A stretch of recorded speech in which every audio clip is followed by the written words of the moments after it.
Ha, uşaqlar, hazırsınız? Gəl. Həmin fəndləri istifadə edin, atmaq lazım. Yaşa. Qəşəng fəndlər eləyəsiniz. Ala. Bırak. Rahat. Sakin.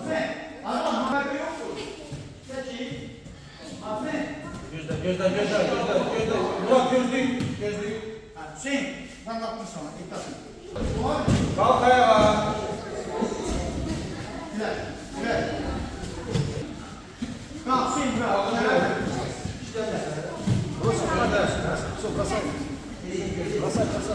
Bırak Murat, bırak tezden. Açtı. Aferin ha, bak fəndələ. Müəllim öyrətdiyi kimi. Fənd, ayak, padnoşka Murat. Еще раз. Футбол все надо. Nagin, kalk, Nagin.